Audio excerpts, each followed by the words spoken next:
5 years together. One text from his first love.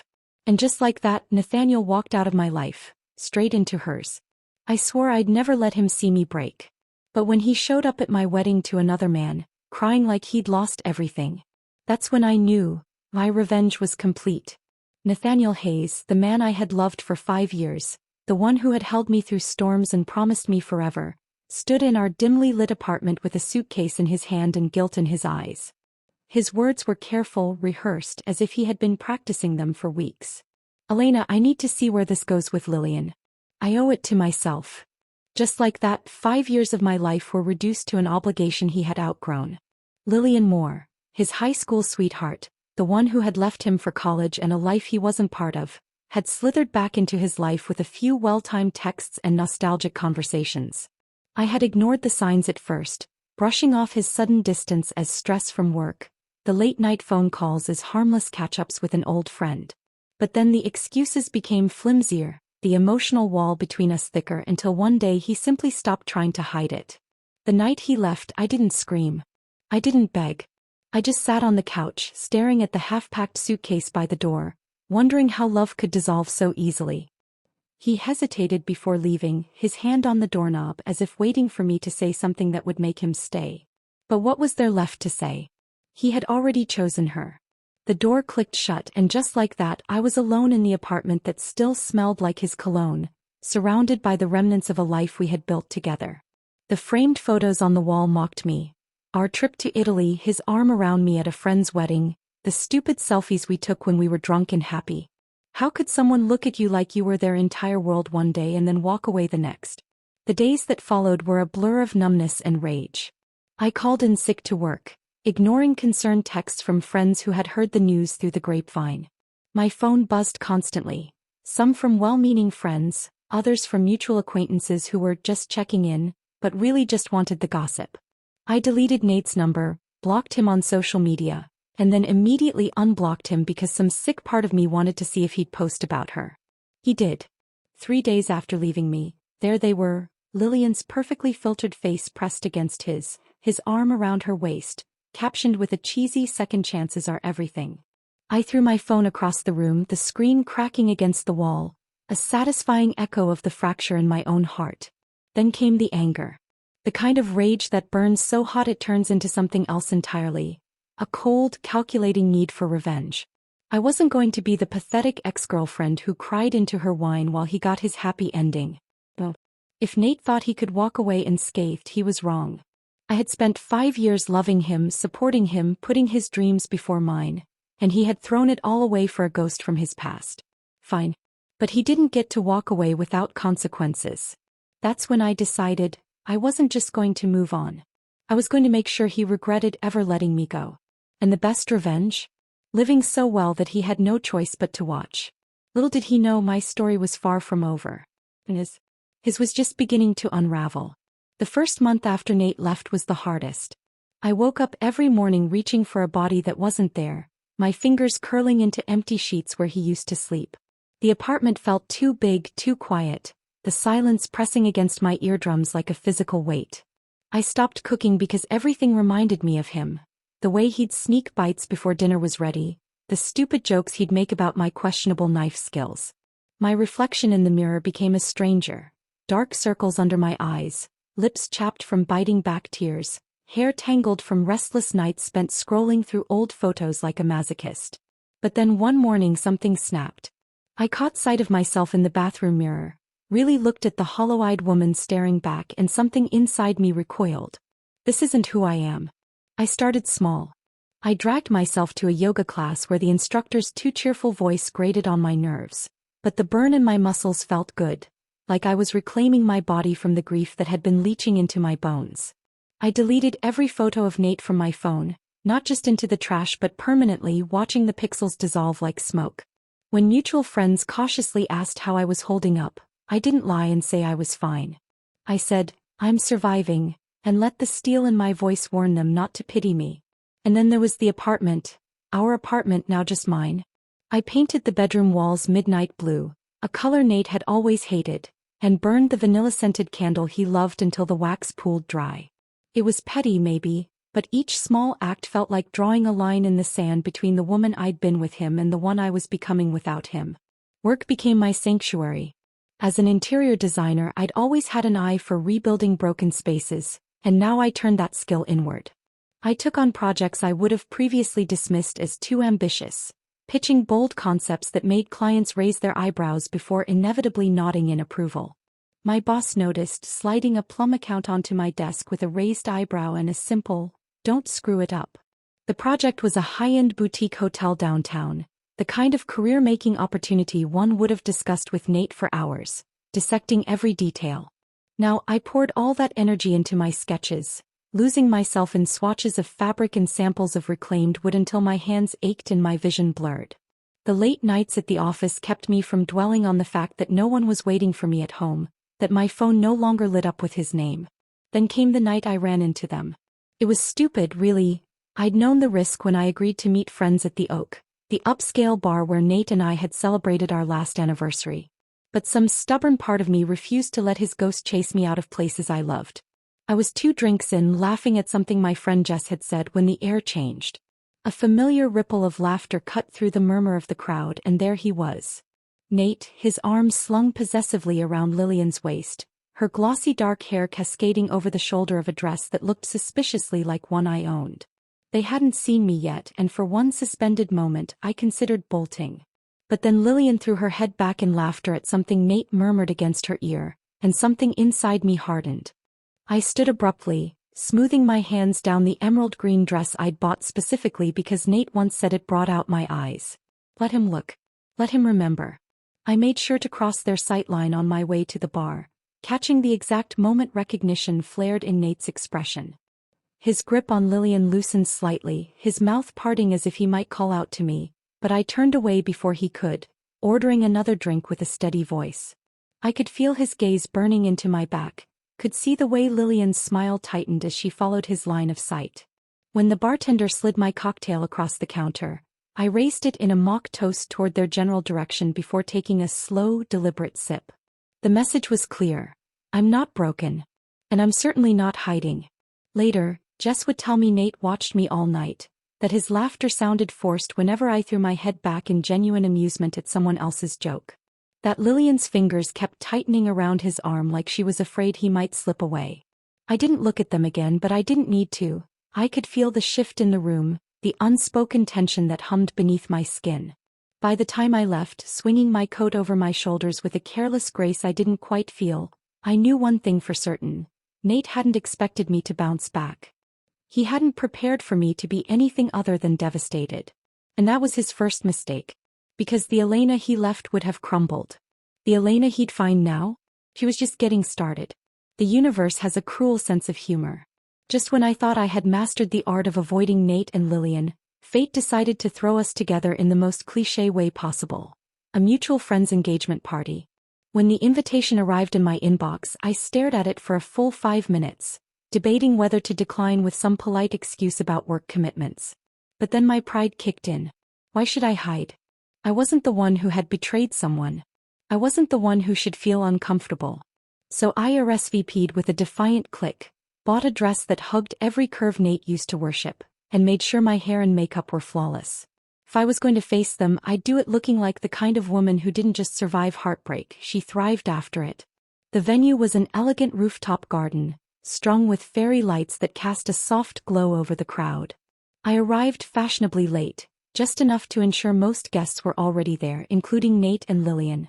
I spotted them immediately. They were hard to miss, standing near the bar, Lillian's hand resting possessively on his forearm as she laughed at something he said. Nate looked different. His hair was shorter, his jawline sharper, and there was an ease in his posture that hadn't been there in the last months of our relationship. It stung seeing him so relaxed without me, but I refused to let it show. I grabbed a glass of champagne from a passing waiter and made my rounds, greeting friends with air kisses and practiced smiles, pretending not to notice the way conversations faltered as people registered my presence. Oh yes, the jilted ex-girlfriend is here. Let's all act normal. Then came the moment I'd been dreading, and, if I was honest with myself, anticipating. Nate broke away from Lillian, heading toward me with an expression I couldn't quite decipher. My pulse spiked, but I kept my face neutral, taking a slow sip of champagne as he approached. "Elena," he said, his voice low. "You look amazing." I arched a brow, refusing to give him the satisfaction of a reaction. "Thanks. You look exactly the same." A flicker of something, regret? Irritation? Passed over his face before he schooled it into careful neutrality. "Listen, I didn't know you'd be here." "I would've warned me," prepared Lillian. I cut him off with a laugh that sounded lighter than I felt. "Relax, Nate. I'm not here to make a scene. We have mutual friends. This was bound to happen eventually." He hesitated, glancing back at Lillian, who was watching us with narrowed eyes. I wanted to say I'm sorry for how things ended." The apology caught me off guard. For a second, the carefully constructed walls around my heart trembled. But then I remembered the way he'd packed his bags without a second thought, the way he'd posted that photo with her just days after leaving me. My grip tightened around my glass. "Funny, you didn't seem sorry when you were moving in with her 2 weeks after walking out on me." His jaw tensed. "It wasn't like that." "Sure," I said, flashing a smile that didn't reach my eyes. "Anyway, congratulations. Really. I hope she's everything you wanted." Before he could respond, a familiar voice cut through the tension. "Elena. There you are." I turned to see Daniel Hartman, my firm's newest client, a ridiculously handsome real estate developer with a reputation for being as ruthless in business as he was charming in person, striding toward me. We'd only met twice before, both times strictly professional, but the way his hand settled possessively on the small of my back suggested otherwise. His grin was all white teeth and confidence as he nodded at Nate. "Am I interrupting?" Nate's eyes flicked between us, his expression darkening. "No. We were just catching up." "Great," Daniel said smoothly, his thumb tracing a slow circle against my spine. "Because I was hoping to steal Elena for a dance." I should have pulled away. Should have clarified that we weren't together. But the way Nate was staring, like he couldn't decide whether to be angry or hurt, was too delicious to resist. So I leaned into Daniel's touch, tilting my head up with a smile. "I'd love to." As Daniel led me toward the dance floor, I risked one last glance over my shoulder. Nate was still standing there, frozen, his champagne glass clenched so tightly I half expected it to shatter. And Lillian? She was glaring daggers at me, her earlier confidence visibly shaken. The song was slow, sultry, and Daniel pulled me close with an ease that suggested we'd done this 1,000 times before. "So," he murmured against my ear, "that's the ex." I let out a shaky breath I hadn't realized I'd been holding. "That's him." Daniel's hand slid higher up my back, warm and steady. "He's an idiot." I laughed, genuine this time. "You don't even know the story." "I don't need to," he said, pulling back just enough to meet my eyes. His were a startling shade of green, flecked with gold. "Anyone who lets you go doesn't deserve you in the first place." For the first time since Nate left, I felt something other than anger or grief. Something dangerously close to hope. And judging by the way Nate was watching us from across the room, his expression stormy, he felt it too. The morning after the engagement party, I woke with a dull headache and the lingering scent of Daniel's cologne on my skin. A rich, woodsy aroma that had clung to my dress long after he dropped me off at my doorstep with nothing more than a chaste kiss on the cheek. The memory of his hands on my waist, the way his body moved against mine on the dance floor, sent an unexpected shiver down my spine. I hadn't planned on using him to make Nate jealous, but the way Nate's jaw had tightened when Daniel whispered in my ear had been undeniably satisfying. Still, guilt gnawed at me. Daniel wasn't some pawn in my revenge fantasy. He was a client. A man with his own ambitions and emotions. I reached for my phone, thumb hovering over his contact before tossing it aside with a groan. What would I even say? "Sorry for using you to torture my ex last night?" The buzz of my phone interrupted my spiraling thoughts. A text from Jess lit up the screen. "So, Daniel Hartman. Spill." Followed by a string of fire emojis. I rolled my eyes but couldn't suppress the smile tugging at my lips. Before I could reply, another message popped up, this one from an unknown number. My stomach dropped. Nate. It had to be. Who else would text me at 9 a.m. on a Sunday with, "We need to talk"? I deleted it without responding, but the damage was done. The carefully constructed peace I'd woken up with shattered, replaced by a familiar, simmering anger. Who did he think he was, messaging me like nothing had happened? Like he hadn't ripped my heart out and handed it to Lillian on a silver platter? I needed air. I needed to move. I yanked on leggings and a sports bra, laced up my running shoes, and hit the pavement before my thoughts could catch up with me. The rhythm of my feet against concrete, the burn in my lungs, the way the world blurred at the edges as I pushed myself harder. This was the only thing that quieted the noise in my head. Or at least it usually was. Today, even the punishing pace couldn't drown out the memory of Nate's face last night, the way his eyes had tracked every brush of Daniel's fingers against my skin. I rounded a corner too sharply, my ankle twisting as I stumbled to a stop. Pain shot up my leg and I bit back a curse, hobbling to a nearby bench. Perfect. Just what I needed. Another reminder of my own fragility. I massaged my throbbing ankle, glaring at the empty street like it had personally betrayed me. Elena. The voice, deep, smooth, unmistakable, sent a jolt through me.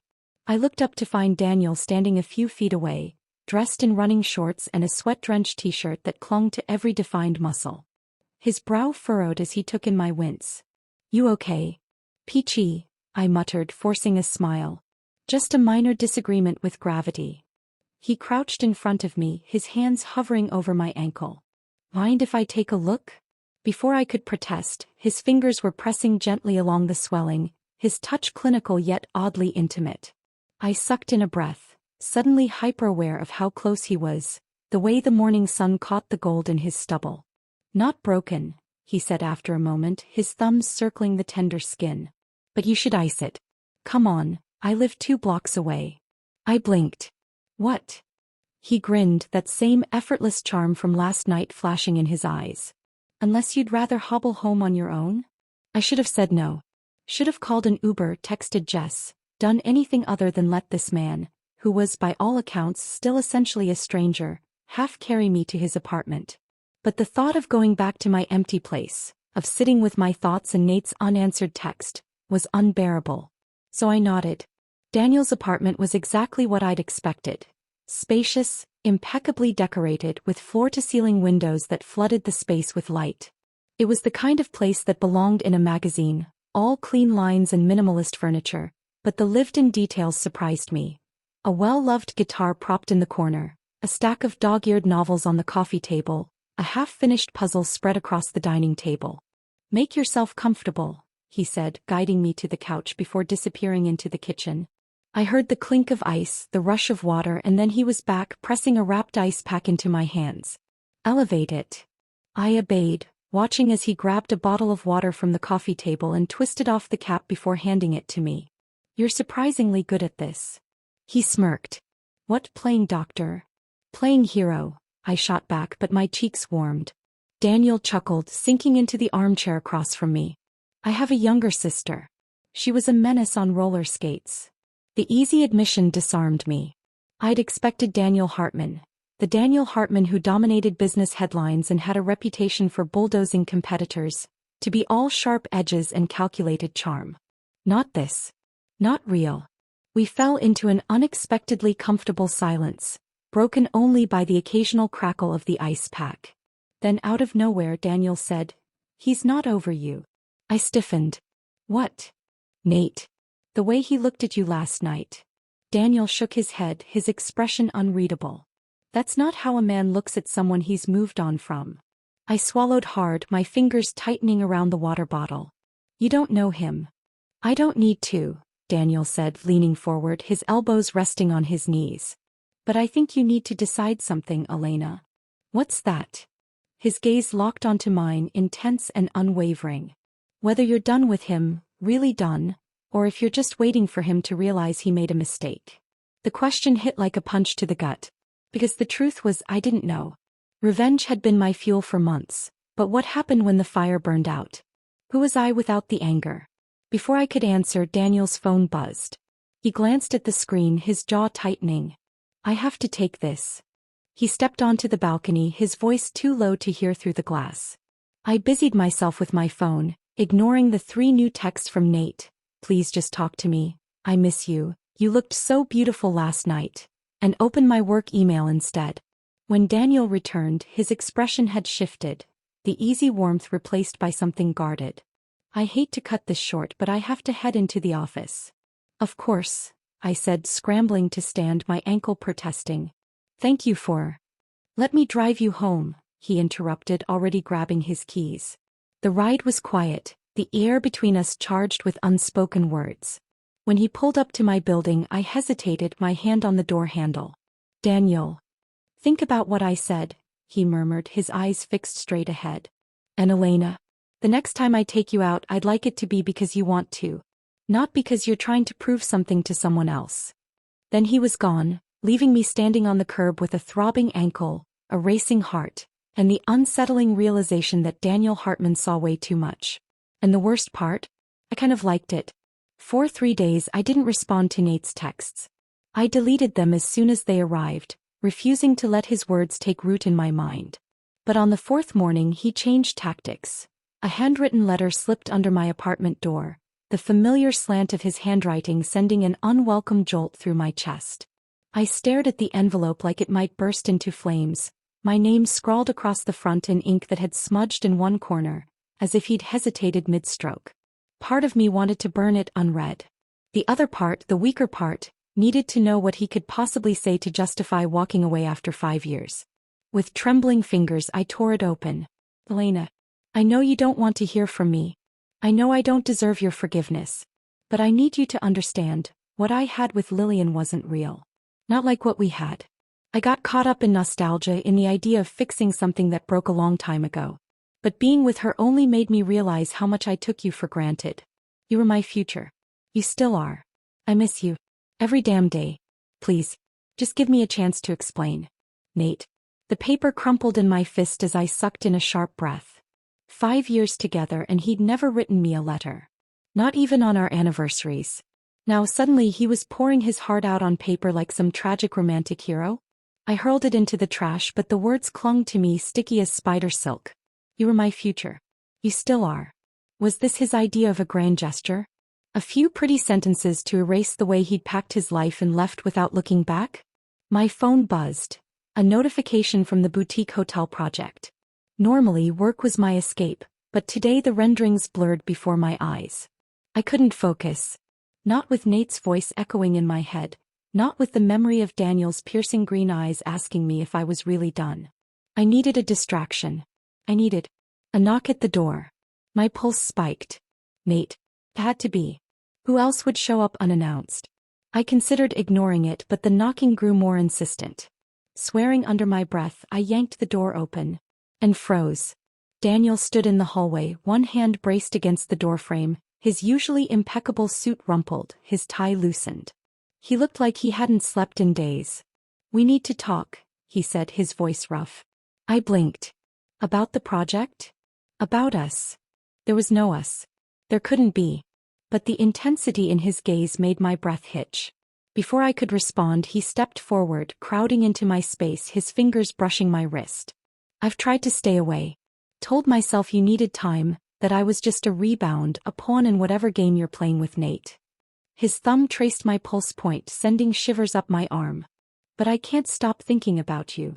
I should have pulled away. Should have reminded myself, that this was supposed to be professional. But the heat of his touch, the raw honesty in his voice, unraveled my resolve. That's not fair, I whispered. Daniel's lips curved, but there was no humor in it. Neither is the way you look at me when you think I won't notice. The air between us crackled. I could feel the weight of the moment, the fork in the road. Nate's letter in the trash, his pleas for a second chance. Daniel here now, offering something I wasn't sure I was ready to take. Then my phone rang. Nate's name flashed on the screen. Daniel's gaze dropped to it, his expression hardening. You should answer that. I didn't move. He stepped back, running a hand through his hair. I meant what I said, Elena. I want you. But not like this. Not while you're still his. And just like that he was gone, leaving me standing in the doorway with a choice I wasn't ready to make. The silence after Daniel left was deafening.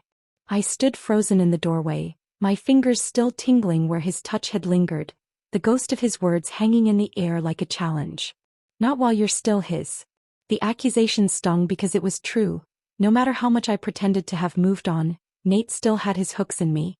The crumpled letter in the trash, the unread texts, the way my heart had lurched at the sight of his name on my phone. They were all proof that I hadn't let go, not really. I slammed the door shut with more force than necessary, as if I could physically block out the mess of emotions threatening to swallow me whole. Work was my only refuge. I threw myself into the hotel project with manic energy, obsessing over fabric swatches and lighting plans until my vision blurred. My assistant, Mia, eyed me warily as I rejected the third iteration of the lobby design. "Elena," she said carefully, "the client loved the last version. What's really going on?" I opened my mouth to brush her off, but the concern in her eyes undid me. For the first time since Nate left, I admitted the truth out loud. I don't know who I am without him. The confession hung between us, raw and ugly. Mia didn't offer platitudes. She just squeezed my shoulder and said, "Then figure it out. Before you lose yourself completely." That night I did something reckless. I unblocked Nate on social media. His profile loaded with agonizing slowness, and there they were, photo after photo of him and Lillian, their happiness a physical blow. But then I noticed something odd. The recent posts were just him. Alone. No captions, no tags. The last photo with Lillian was from 3 weeks ago. My traitorous heart leapt before I could stop it. Had they broken up? Was that why he was suddenly desperate to talk? I slammed my laptop shut, disgusted with myself for caring. Sleep was impossible.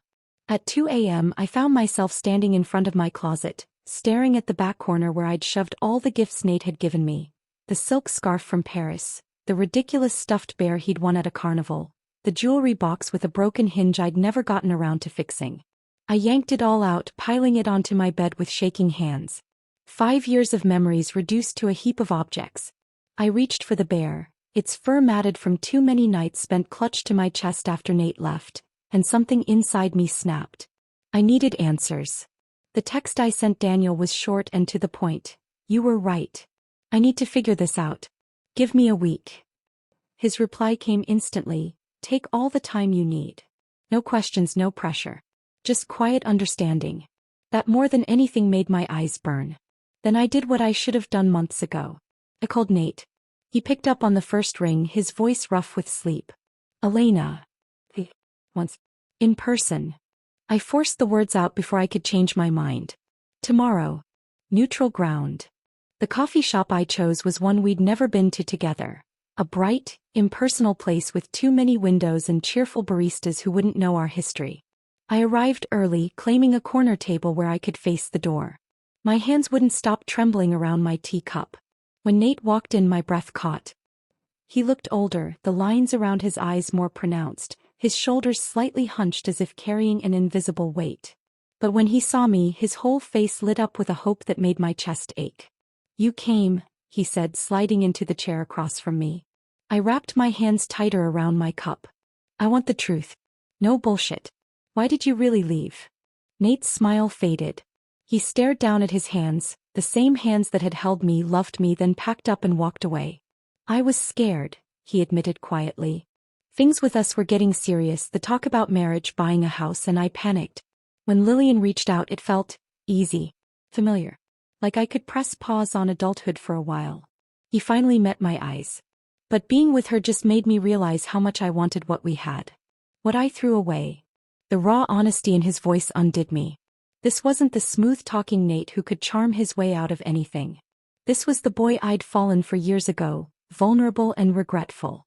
Part of me wanted to reach across the table to forgive him. But the other part, the part that had spent months putting myself back together, hesitated. "And Lillian?" I asked. Nate's jaw tightened. "Over. Has been for weeks." I studied his face, searching for lies, but all I saw was exhaustion. "So what now? You think we can just pick up where we left off?" "No." He reached for my hand, stopping just short of touching me. "I think I spend every day proving to you that I'm worth a second chance." The problem was, part of me wanted to say yes. The history between us was a living thing, pulsing beneath my skin. But then I thought of Daniel. His patience, the way he'd seen through my defenses without judgment, and something shifted inside me. I pulled my hand back. "I need time." Nate's face fell, but he nodded. "However much you need." As I walked out of the coffee shop, the autumn sun warm on my face, I realized something for the first time. This wasn't just about choosing between Nate and Daniel. It was about choosing myself. Who I was, who I wanted to be. And that decision would change everything. The week after my meeting with Nate passed in a strange limbo. I moved through my days mechanically, work meetings, grocery runs, half-hearted attempts at yoga. But my mind was elsewhere, caught in an endless loop of whats. Every time my phone buzzed, my stomach clenched, unsure whether I wanted it to be Nate or Daniel. But neither contacted me, respecting the space I'd asked for in ways that somehow made the silence louder. It was Mia who finally snapped me out of it, slamming a stack of fabric samples onto my desk with enough force to make me jump. "Enough," she said, her usually cheerful face uncharacteristically stern. "You're either going to call him or you're not, but this moping is ruining my work environment." When I opened my mouth to protest, she cut me off. "And don't pretend this is about Nate. We both know which one has you checking your phone every 5 minutes." She wasn't wrong. It was Daniel who occupied my thoughts. The way his voice had dropped when he said, "I can't stop thinking about you," the heat of his fingers against my wrist. But the fear was paralyzing. What if this was just another rebound? What if I was using him as a distraction from the real work of moving on? That night, I found myself standing in front of my bathroom mirror, staring at my reflection like I might find answers written on my skin. The woman looking back at me was different from the one Nate had left. Her eyes were harder, her mouth less quick to smile. But there was something else, too. A quiet strength in the set of her shoulders that hadn't been there before. I needed to test myself. The gallery opening was the perfect excuse.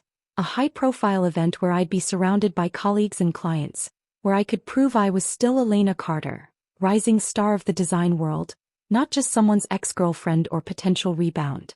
I chose my outfit carefully. A sleek black dress that hugged every curve, heels high enough to make me feel powerful. My hands only shook slightly as I applied my lipstick. The bold read a declaration of intent. The gallery was packed when I arrived, the air thick with champagne and pretentious conversation. I accepted a glass from a passing waiter and began making my rounds, exchanging air kisses with clients, laughing just a little too loudly at bad jokes. It was all going perfectly until I turned a corner and found myself face to face with Lillian. She looked different than I remembered. Thinner, her once glossy hair pulled back in a severe bun, the hollows under her eyes barely concealed by makeup. We both froze, two predators sizing each other up. To my surprise, she spoke first. "Elena." My name sounded like an accusation. "I suppose you've heard." "Heard what?" The question slipped out before I could stop it. Her laugh was bitter. "Of course he didn't tell you. Typical Nate." She took a step closer, her perfume, something floral and expensive, cloying in the narrow space between us. "He left me 2 weeks ago. Said he'd made a terrible mistake." Her eyes raked over me, lingering on the neckline of my dress. "I assume he came crawling back to you?" I should have felt triumphant. This was the woman who'd stolen my life, now standing before me defeated. But all I felt was a strange, hollow pity. "It's not that simple," I said quietly. Lillian's mask slipped for just a second, revealing something raw beneath. "It never is with him." She took a shaky sip of her drink. "For what it's worth, I didn't know. Not at first. He told me you two were practically over anyway." The admission hit like a punch. I'd spent months painting her as the villain, but the truth was messy. We'd both been lied to in different ways. Before I could respond, a familiar voice cut through the tension. "There you are, Daniel." He looked devastating in a tailored navy suit, his green eyes dark in the gallery lighting. His hand settled possessively at the small of my back, his thumb tracing idle circles through the fabric of my dress. "They're about to announce the award," he murmured, his breath warm against my ear. Then, noticing Lillian for the first time, he stiffened. "Am I interrupting?" Lillian's gaze flicked between us, comprehension dawning. A slow, knowing smile curved her lips, not cruel but almost relieved. "No," she said, raising her glass in a mock toast. "I was just leaving." As she disappeared into the crowd, Daniel turned to me, his brow furrowed. "You okay?" I wasn't. My hands were shaking, my carefully constructed armor cracking under the weight of too many revelations. But when I looked up at Daniel, at the concern in his eyes, the way his body angled protectively toward mine, something settled inside me. "I will be," I said, and for the first time I believed it. The rest of the evening passed in a blur. Daniel never left my side, his presence a steadying force as we navigated the crowd. When they announced my firm's win for the gallery redesign, it was his hand I squeezed in triumph, his proud smile that warmed me from the inside out. Later, as we stood on the rooftop terrace, the city lights spread out before us, he turned to me with quiet intensity. "Have you decided?" I knew what he was asking. The choice between past and future, between safety and the terrifying unknown. The truth was, I'd known the answer since the moment he walked into the gallery, since long before that if I was being honest with myself. I reached for his hand, twining our fingers together. I'm done looking backward. The kiss, when it came, was nothing like I expected, not the heated clash of a rebound but something deeper, more profound. His lips moved against mine with a tenderness that stole my breath, his hands cradling my face like I was something precious. When we finally pulled apart, his forehead rested against mine, our breaths mingling in the cool night air. "Just so we're clear," he murmured, "I plan on being very patient with you." I laughed, the sound bubbling up from some long dormant place inside me. "I hate patience." Daniel's smile was slow, wicked. "Good. Because I also plan on being very persistent." As we descended into the elevator, his arms slung casually around my shoulders, I realized something with startling clarity. This wasn't an ending. It was the beginning of something entirely new. Nate? Well, he'd made his choice. Now I'd made mine. The morning after the gallery opening, I woke with Daniel's arm draped heavily across my waist, his breath warm against the back of my neck. Sunlight streamed through the gaps in his bedroom curtains, painting stripes of gold across the rumpled sheets. For one disorienting second I couldn't remember where I was. Then it all came rushing back. The way Daniel had kissed me on the rooftop like I was the only thing anchoring him to the earth. The way his hands had trembled slightly as he undid the zipper of my dress. The way he'd whispered, "Are you sure?" one last time before letting me pull him down onto the bed. I should have felt guilty. Should have panicked about what this meant, about the line we'd crossed. But all I felt was a bone-deep rightness, as if some missing piece of myself had finally clicked into place. Carefully, I turned in Daniel's arms to face him. In sleep, he looked younger. The usual intensity in his expression softened, his dark lashes casting shadows on his cheeks. I traced the stubble along his jaw, marveling at the intimacy of the moment. Then his phone rang. Daniel stirred with a groan, blindly groping for the offending device on the nightstand. When he saw the caller ID, his entire body tensed. "Shit. Who is it?" I asked, already knowing the answer. He met my eyes, his expression grim. "Nate." The name hung between us like a guillotine. Daniel made no move to answer, letting the call go to voicemail. But less than a minute later the phone buzzed again, this time with a text. Daniel exhaled sharply and handed it to me without a word. "Hartman, we need to talk. Stay the hell away from Elena." A cold laugh escaped me. "He's a little late for that." Daniel sat up, the sheets pooling around his waist. "He's not going to let this go. It's none of his business." "No," Daniel agreed, his voice low. "But that won't stop him from making it his business." He was right. The Nate I knew didn't back down from a fight, especially not when his pride was on the line.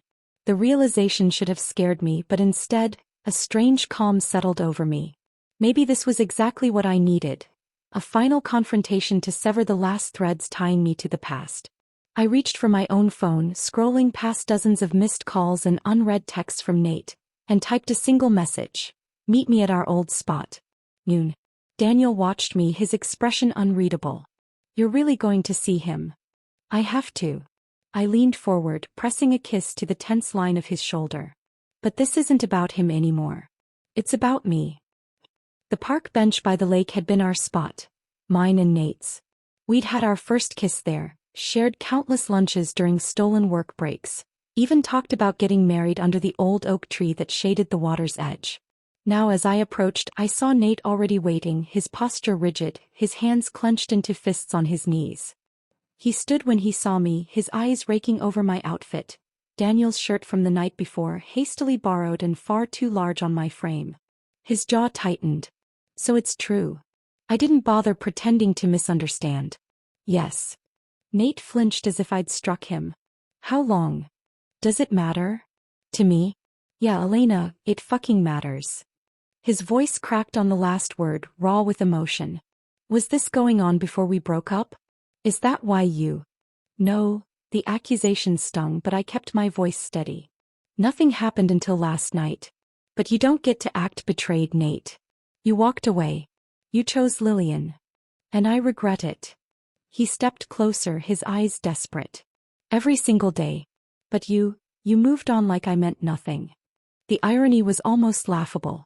You think I moved on? My voice rose, drawing glances from passers-by. I spent months putting myself back together after you left. Months wondering what I did wrong, why I wasn't enough. So don't you dare act like the victim here. Nate recoiled, his face paling. I never meant to hurt you. But you did. The words came out softer than I'd intended, weighted with a grief I hadn't realized I was still carrying. And I can't keep punishing myself, or you for that. It's over, Nate. Really over. For a long moment he just stared at me, his chest rising and falling rapidly. Then to my shock his eyes filled with tears. I love you, he whispered. The words should have shattered me.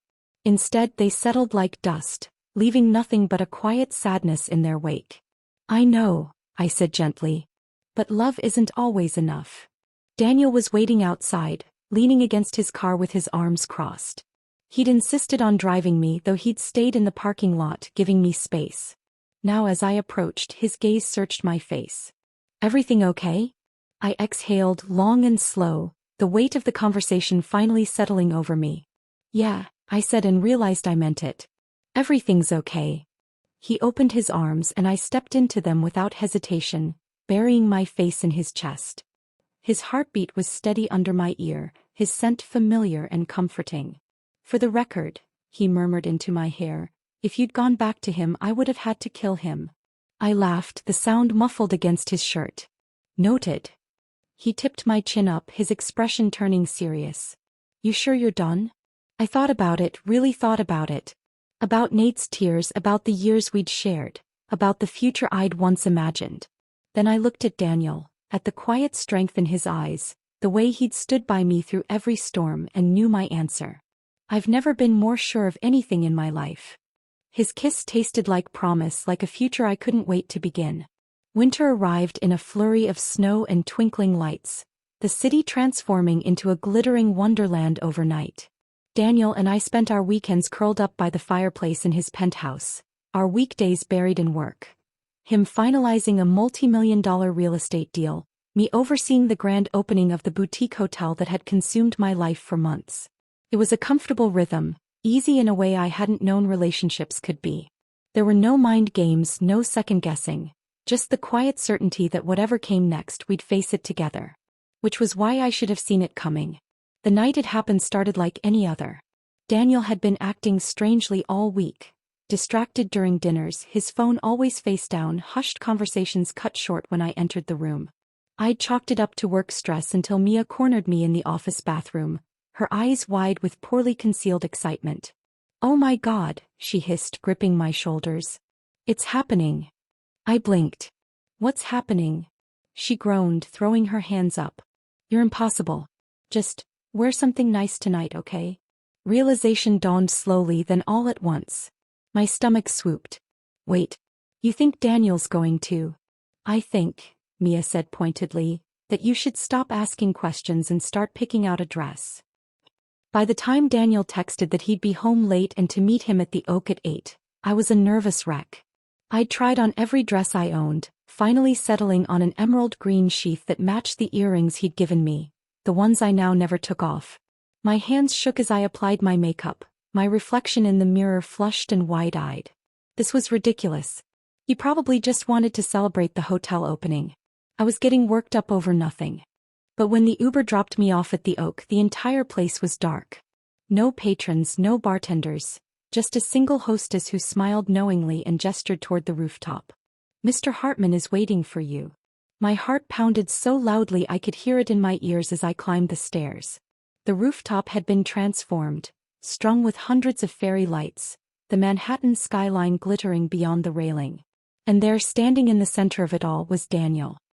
He looked devastatingly handsome in a navy suit, his hair slightly windswept, his hands shoved in his pockets like he wasn't sure what to do with them.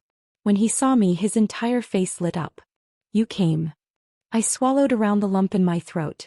Of course I came. He closed the distance between us, his hands finding mine. They were warm, steady, an anchor in the storm of my nerves. Elena, he began, then stopped, shaking his head with a quiet laugh. God, I had this whole speech prepared. A speech. My voice came out embarrassingly squeaky. Daniel's thumbs traced circles over my knuckles, his gaze never leaving mine. I was going to tell you how meeting you changed everything for me. How I'd spent my entire life building empires but never felt like I had a home until you. He stepped closer, his voice dropping to a whisper. But all I really want to say is, I love you. More than I ever thought possible. Then he was lowering himself to one knee, pulling a small velvet box from his pocket.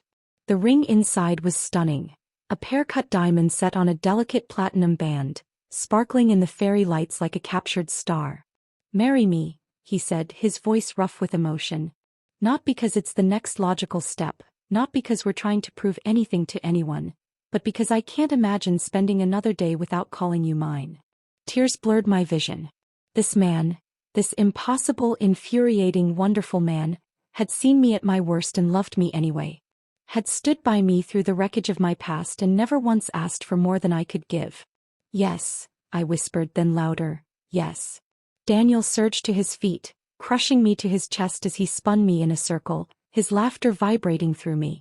When he finally set me down, he cupped my face in his hands, his eyes suspiciously bright.